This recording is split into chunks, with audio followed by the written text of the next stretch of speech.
यदि आप इस चैनल से नए जुड़े हैं तो चैनल को सब्सक्राइब करके बेल आइकॉन प्रेस कर देना ताकि आने वाली हर कहानी के नोटिफिकेशन आप तक पहुंच सके।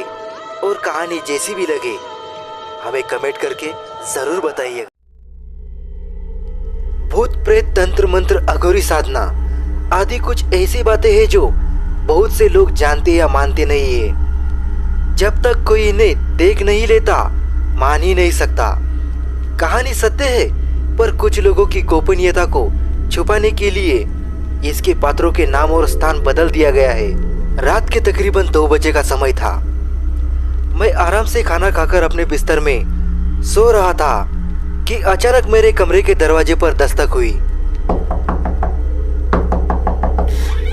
मैं हड़बड़ाकर उठा, दरवाजा खोला तो सामने मेरा बचपन का दोस्त रमेश खड़ा था। पसीने से सराबोर, डर मानो ऐसा उसके पूरे बदन से पसीना टपक रहा था। चेहरा बेहद डरावना लग रहा था। मुंह से आवाज नहीं निकल रही थी। अंदर आकर पानी पीने के बाद थोड़ा शांत होने पर जो कहानी उसने सुनाई वो दिल दहलाने के लिए काफी थी। रमेश बचपन से ही बहुत सीधा साधा लड़का था। दुनिया के पेच उसके समझ से बाहर ही थे। उसका परिवार काफी संपन्न हुआ करता था।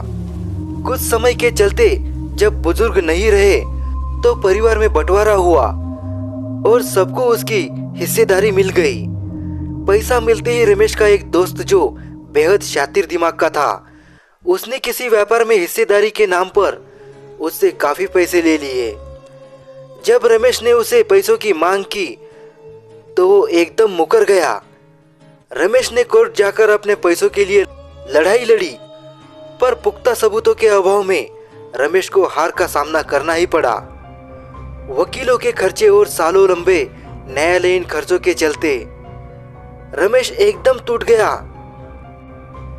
हालत यहाँ तक पहुंच गई कि इतने बड़े परिवार के लड़के को 2 वक्त के खाने के भी लाले पड़ गए। यही वो समय था कि किसी ने रमेश को एक अघोरी बाबा के बारे में बताया जो उसकी मदद कर सकते थे। उसने सीधे साधे मन में सिर्फ यही समझा कि अघोरी बाबा उस बंदे को जिसने उसे इस हाल तक पहुंचाया उसको अच्छा सबक सिखा देंगे, और वो उन्हें ढूंढने निकल पड़ा।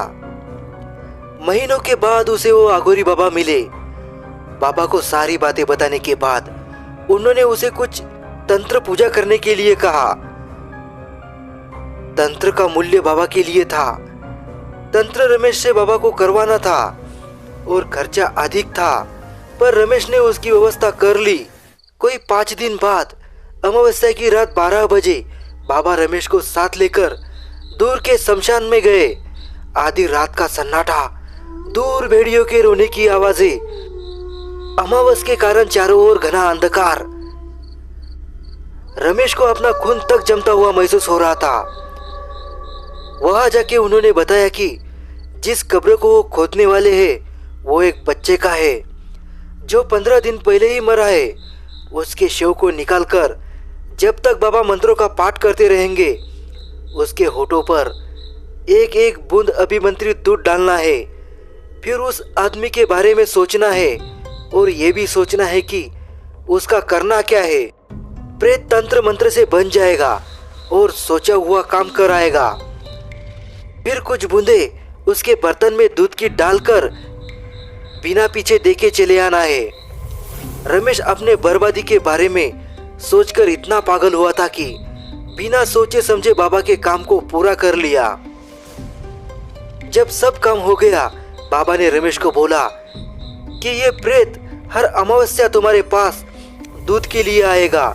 अगर तुम्हें कोई भी काम हो तुम उससे करवा सकते हो, परंतु सावधान, अगर तुम उसको दूध नहीं दे पाते हो तो तुम्हारा सिर फाड़ देगा। अपने हाथ में आने वाले इस शक्ति पर रमेश बेहद खुश था और कुछ वर्षों तक उसका इस्तेमाल करता रहा। पर अब उसके पास अभिमंत्रित दूध बहुत थोड़ा सा बच गया था और इसीलिए परेशान होकर वो फिर बाबा के पास गया। पर इस बार बाबा ने अपने फायदे के हिसाब से एक कुंवारी लड़की के शव का इंतजाम करने को कहा। खुद को इस कार्य में असमर्थ पाने पर वो बहुत डर गया था और कुछ भी सोचने में असमर्थ होने पर भागा मेरे पास आ पहुंचा। पूरी कहानी सुनकर मैं भी डर गया कि अब क्या होगा। हम दोनों एक बार फिर बाबा के पास पहुंचे तो उन्होंने बेहद कुटिल हंसी हंसकर पूछा, अब तो इस दलदल में आ ही गए हो, या प्राण लो या दो। हम दोनों वापस घर आए। मैंने रमेश से पूछा कि कितना दूध बाकी है। वो बोला, सिर्फ एक बार पिला सकता हूँ, फिर सब खत्म दोस्त। अमावस्या कोई 5 दिन बाद थी। मैं रमेश से एक एक बात बहुत ही बारीकी से पूछते हुए समझने की कोशिश कर रहा था कि उस बच्चे की आत्मा को जागृत करते हुए क्या हुआ था। फिर मैंने रमेश के कान में अपना प्लान बताया। वो थोड़ा आशंकित होता हुआ पूछ लेता है, वाकई ऐसा होगा क्या? अमावस्या की रात में हम दोनों बहुत ही डरे हुए थे कि क्या हम सफल हो पाएंगे अपने पूरे कार्य का। हमने कोई 50 बार अभ्यास किया होगा। अमावस की रात ठीक 12 बजे हवाएं तेज होने लगी।